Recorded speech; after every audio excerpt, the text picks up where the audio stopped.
Don't nobody want no dark-skinned women. We don't like dark-skinned women. Yuck. We like them red bones. We like them high yellows. Hi guys, welcome back to our channel. In case you're new here, my name is Maren. And I'm Maureen. Yeah, so in today's video, guys, we're going to be reacting to a video we found on TikTok. And it's essentially of a Black American man who tries to explain the complex relationship between light-skinned women and Black women. Now, who do we mean when we say light-skinned women? The mulattoes. I believe some are referred to as the red bones, right? Right, and others, well, either they are referred to or refer to themselves as racially ambiguous women. Right. So this Black American guy was trying to explain all this relationship between the Black American women, the racially ambiguous light-skinned women, and white men and their white wives. Right. And I found it quite interesting, guys. So before we say a lot, let's just watch this video and then we come back and talk about it. Remember to leave a comment for us if you have any opinion, and remember to also subscribe if you have not. Let's watch and then we come back and talk about it. Don't nobody want no dark-skinned women. We don't like dark-skinned women. Yuck. We like them red bones. We like them high yellows. How many times have you heard that? How many times have you thought that, ladies? How many times have you looked at and you seen and you felt that in your system? What if I told you there was a dark history? That would explain and give a lot of context into why the racially ambiguous or the light-skinned woman is so desired in this country. Well, sit back, grab some popcorn, because it's about to get good. And as with everything in this country, it can be traced back to slavery. So during the 1600s, during slave trade prior to emancipation, there was something known, a new category of enslaved women that emerged known as fancy girls. What are fancy girls, you might ask? Well, they were usually young and usually light-skinned women. And these black women were purchased explicitly for sexual exploitation at rates 4 to 5 times the price of women field laborers. It is on record that they would go as young as 13 and they would go as high in price as almost $6,000 for a nice fancy girl. Now, fancy girls could serve as concubines or prostitutes. However, they were not synonymous and oftentimes did not overlap. Now, a prostitute could be a fancy girl, but oftentimes fancy girls were all not prostitutes. And women like Aviana White and Yellow Girl Charlotte were historically documented to be known fancy girls. It was said that the higher the culture and the fairer the skin, the higher the price they fetched. Now, more than other enslaved women, fancy girls often embodied the rape and sexual assault culture during the antebellum South period. And it further induced white anxieties and elite white men's desire to have to assert their dominance on to black people, specifically black women, in order to assert and reassert their power and control, not just out in the field with labor, but also in the bedroom. There was a little term known as the one-eyed man, which was oftentimes white slave traders who had one eye due to black women that they were assaulting, fighting back and gouging an eye out. Little history fact there. But oftentimes these fancy girls were known as status symbols and often fetishized by elite white men who would prancy them and parlor them around bars, saloons, clubs, events. So it oftentimes was a status symbol to own a fancy girl or a mulatto. An example of one would be Sally Hemings, which was Thomas Jefferson's fancy girl, and he was known to do his thing with his black slaves. So yeah, just one example. There's also one known as Aviana White, who they found documentation of back and forth letters between her and her ex slaveholder was Rice Ballard. And they have their letters back and forth, and she would often write back to ask for money for their son. That there showed and established that fancy girls often had relationships and a little bit of wiggle room when it came to white men and elite white men during that time. A lot of them were able to capitalize off the patriarchy and their high position within the white world. And in the antebellum South, it oftentimes allowed them to be heard due to their close physical and emotional proximity to white men.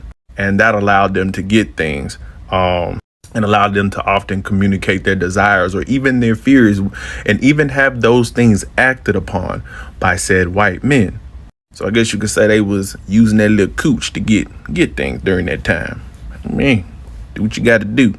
But to tie all this together in today, and why the the foreign look, or the racially ambiguous look, or the light-skinned girl, and how people want to go so hard for them, where this all ties in together, right?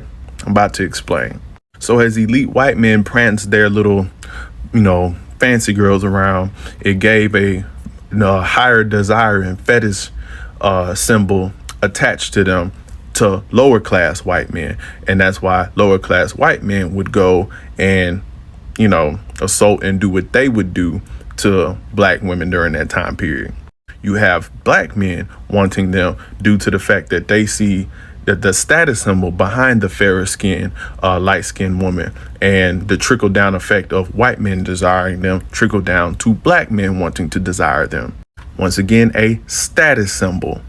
Then, of course, you have the beef between light-skinned women and dark-skinned women, as dark-skinned women saw those light-skinned mulattoes get treated better, get better treatment from their slave masters, better treatment from the black men. Meanwhile, they had to go into the field and pick cotton and do hard work labor. And even though they were also assaulted, it was normally more brutal and less, affectionate, if you want to use that term. So that's where the jealousy brews between, and the beef brews between light skinned and dark skinned women. And there's one more angle. Those white women. Now imagine being that older, saggy, soggy white woman tending to your white husband's children, while every night or during the day he's prancing around with his younger, more beautiful, more just everything better than you light-skinned woman. And she's fulfilling his emotional and physical desires every day. Meanwhile, he barely shows you any attention, and the jealousy brews inside of her. It's not much she can do about it. Remember, this is the antebellum South. She can't do nothing. So not only is your husband going out and abusing the dark-skinned field worker woman, he's also prancing these beautiful light-skinned women around in your face, and that probably has a relationship with her. And giving her children. Fast forward to modern times, that's probably why you get these right here. Racially ambiguous wannabe black white women. White women who want to prance around with light-skinned women features or come off as if they're racially ambiguous. Oh, and let's not forget the trope of the great white zaddy. So I know this was long, but I hope this all kind of summarizes this in a little bit to give you a better understanding of why there's a beef between light-skinned women and dark-skinned women, and why light-skinned women are historically more desired. And as with everything in this country, it can be pointed back to slavery. So welcome back, guys. Let us know what you think about this episode on the comment section, but I found it quite interesting, especially when he tried to explain why right now black men, or some or most black men, prefer light-skinned women or racially ambiguous women to black women. In his own opinion, he says back in the slavery days, white men would parade mulattoes and treat mulattoes better than black women. And these mulattoes are the very same babies this is messed up, Yeah, and you guys, I guess I never really thought about it in this sense when you date back to why America is so diverse right now and it looks the way it does, I think sometimes it kind of skips your mind, but when you look at the history of how America came to be what it is right now, I feel like it's kind of sad. And listening to his explanation, I feel like a lot of things are beginning to make sense, because when I look at how socially America is structured, even let's just look at the black men who are successful. They're either married to light-skinned women, or if not white women. If you look at their athletes, right? Yeah, most of them usually tend to go for racially ambiguous women or white women. And when this man was saying that right now black men are dating this type of groups of women because they want to, that is what the white America during slavery, that is what they sold as exotic. They would walk around with this, and that was what gave them status in society, walking around and sleeping with mulatto women, which is quite sad. which is quite sad.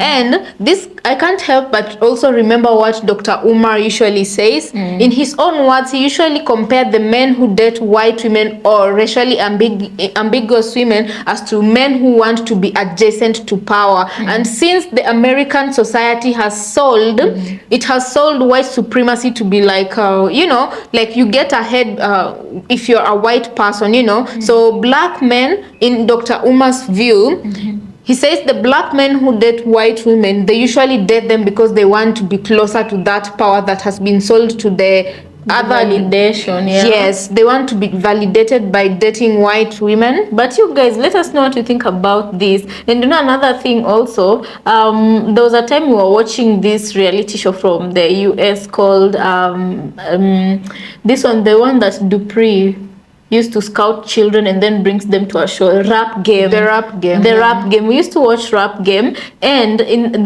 this particular season where okay, these girls, those 3 type of girls, yeah, those Miss Mulatto. Right now she's a big artist. Those Miss Mulatto, and then there's this other girl called, I don't remember her name well. The one Super Peach. Leave alone Super Peach. There was this other girl whose father was black and the mother was either a white woman or whatever, and the father was managing her. People used to accuse her of suffering from pretty girl syndrome. That one.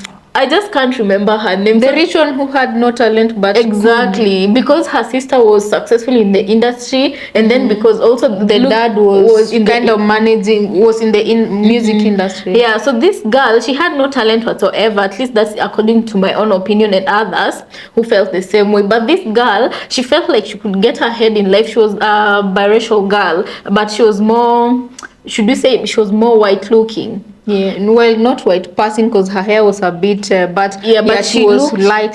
She was really light. And this girl, the only thing that gave her defense, even when she was dealing with the people who had real talent, like Rapunzel and Miss Mulatto, the girl, the only thing that gave her confidence was the fact that she was pretty and she was light skinned, you know. So she'd be like, anyway, and you know, yeah, we really truly admit light skins and mulattoes, even here in Kenya, biracial children, they're very, very beautiful, you know. But when you just think of their history and how they came to exist in the world, you know, most Americans, Black America to be specific, they usually tell this kind of people, yeah, yes, you have a voice and you're able to be heard because of your skin color. Well, they usually tell them that they're at a better place than the black Americans, and they can, some of them are usually advised, like Zendaya, to use their platform to promote, you know, those who cannot be heard in the room, you know. And when this man says that even during slavery, the mulattoes could be heard more than, you know, it really, you know, it's, you know, it's stuck out. It's stuck out, you know. And most Black Americans usually, they say, they usually advise these mulattoes. Yes, you guys are beautiful, you look good, but don't be so proud to be the, what is it called?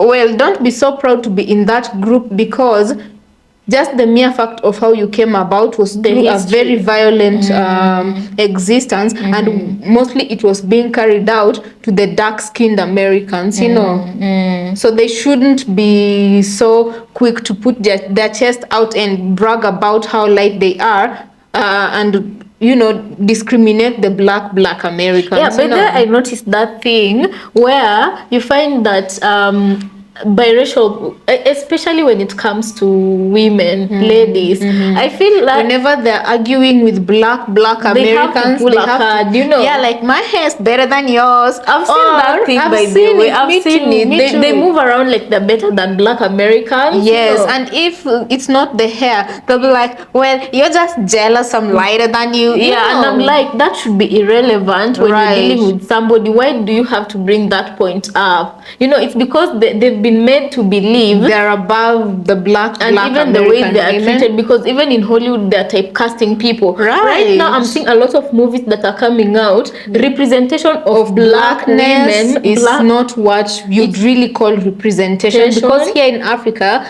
we usually watch these movies and we're like, this is what they're calling black.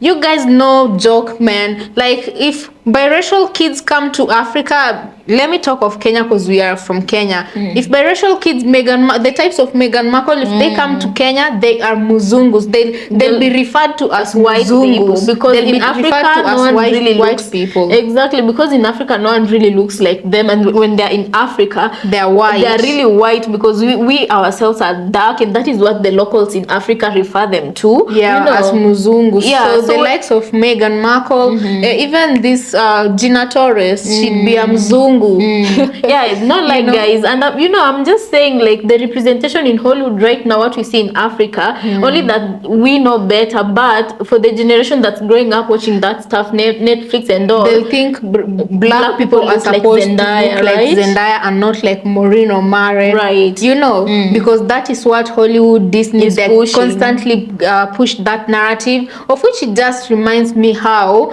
some groups or most groups of white supremacy, they usually want to whitewash Africa and bring an entire race in Africa that will be, well, Dominant, dominant. black. You know, they want to completely wash out the black people and bring in an entire race of biracials. Anyway, guys, we'll just leave it there. Let us know what you think about this episode, and we'd really like to hear from you. For those ones who have not subscribed, please consider subscribing, and let's catch you on our next episode.